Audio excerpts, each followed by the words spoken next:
जय जय श्री राधे। प्राचीन काल में एक वेश्या था जिसका नाम धर्मदास था। अपने बड़े परिवार के साथ धर्मदास एक छोटे से गांव में रहता था। उसके परिवार में कई सदस्य थे। वह हमेशा अपने परिवार के भरण पोषण में लगा रहता था। आर्थिक स्थिति कमज़ोर होने के कारण सदैव चिंतित रहता था। जीवन में कष्ट के बाद भी धर्मदास बहुत धार्मिक प्रवृत्ति का व्यक्ति था।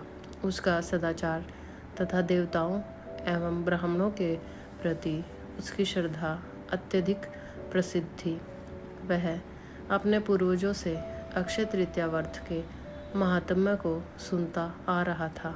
उसका मानना था कि पूर्वजों ने इस दिन को क्षमता अनुसार जो पूजा पाठ किया जाता है, उसी के कारण उसका इतना बड़ा परिवार कभी भूखा नहीं रहता। उसे इस तिथि के प्रति बहुत श्रद्धा थी। वह अक्षय तृतीया के दिन सूर्योदय से पहले उठकर गंगा जी में स्नान करता था। फिर पूर्व विधि से लक्ष्मी नारायण की पूजा करता था और अपने सामर्थ्य के अनुसार जल से भरे घड़े, पंखे, जौ, सत्तू, चावल, नमक, गेहूँ, गुड़, घी, दही, सोना तथा वस्त्र आदि वस्तुएं भगवान लक्ष्मी नारायण के चरणों में चढ़ाता था। इनमें से एक हिस्सा प्रसाद स्वरूप अपने परिवार के लिए रखता और एक हिस्सा ब्राह्मणों को दान कर देता। गौ माता को भोजन और गुड़ खिलाता।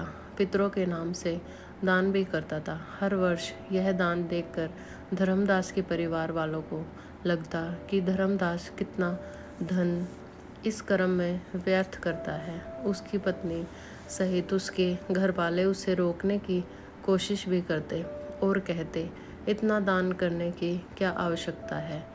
फिर भी धर्मदास अपने दान और पुण्य कर्म से विचलित नहीं हुआ। ब्राह्मणों को सदैव दान देता और जब उसे ब्राह्मण नहीं मिलते तब धार्मिक पुस्तकों के अनुसार वो अनाज, गुड़ और भोज्य पदार्थ गौ माता को खिला देता। धार्मिक पुस्तकों के अनुसार गौ माता को ब्राह्मण माना गया है। जब वह बूढ़ा हो गया तो उसे अनेक रोगों ने घेर लिया। तब भी उसने उपवास करके धर्म कर्म और दान पुण्य करना नहीं छोड़ा। अपने कर्मों के पुण्य प्रताप से वेश्या धर्मदास अपने जन्म में कुशावती के राजा हुए। अक्षय तृतीया के दिन किए गए दान पुण्य व पूजन का फल केवल उनके आर्थिक जीवन में ही नहीं अपितु उनके चरित्र पर भी पड़ा। वह अपने अगले जन्म में बहुत धनी एवं प्रतापी राजा तो बने ही, उसके साथ शीलवान, महादानी एवं धर्मवान भी बने। कहते हैं कि उनकी तपस्या, पूजा पाठ और दान से त्रिवेद देव इतने प्रसन्न थे कि त्रिदेव भी उसका दान के उत्सव में ब्राह्मण का वेश धारण करके उसके महायज्ञ में शामिल होते थे। अपनी श्रद्धा और भक्ति का उन्हें कभी घमंड नहीं हुआ। वह सदैव दान को ही परम मानते। अपने प्रजा के प्रति भी सदैव दान और कल्याण की भावना रखते थे। उनके लिए उनका राज धर्म, प्रजापालक धर्म पहले आता था। महान प्रतापी कुशराज कभी धर्म मार्ग से विचलित नहीं हुए। माना जाता है कि यही राजा आगे के जन्मों में भारत के प्रसिद्ध सम्राट चंद्रगुप्त के रूप में पैदा हुए थे। जैसे भगवान ने धर्मदास पर अपनी कृपा की, वैसे ही जो भी व्यक्ति इस अक्षय तृतीया की कथा का महत्व सुनता है और विधि विधान से पूजा एवं दान आदि करता है, उसे अक्षय पुण्य एवं यश की प्राप्ति होती है। मनुष्य को इस तिथि को हर प्रकार के दान यथासंभव करने चाहिए। देवता, पितृ, ब्राह्मण, गो सब के नाम से दान करना चाहिए और दान निकलने के उपरांत प्रसाद ग्रहण करना चाहिए।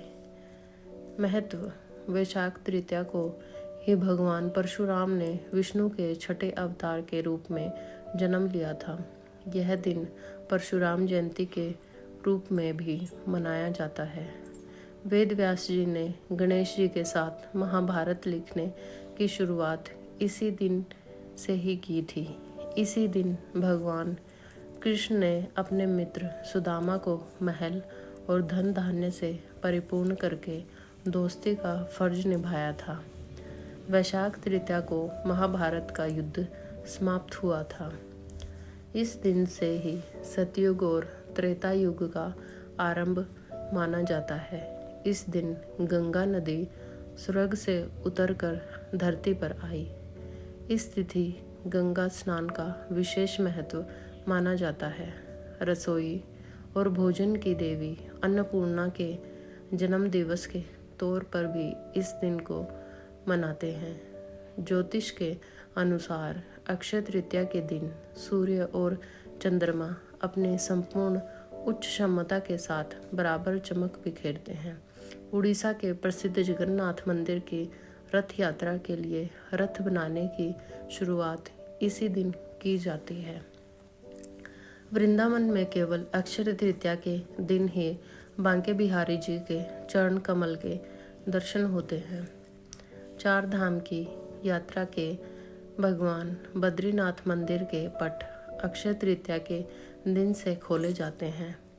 इस दिन सनातन धर्म में इतनी सारी धार्मिक घटनाएं हुई, इसीलिए अक्षय तृतीया का अत्यधिक महत्व है। ओम नमो भगवते वासुदेवाय नमः। जय जय श्री राधे।